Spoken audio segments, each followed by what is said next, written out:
Agora, nós iremos fazer uma cobrinha de acordo com a cor que a tia Aline pedir. A tia Aline, a mamãe ou o papai.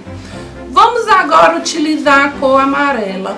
Deixa eu ver. Qual aqui é a cor amarela?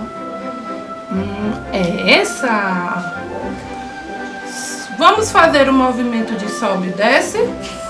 Sobe, desce, sobe, desce, sobe, desce, sobe.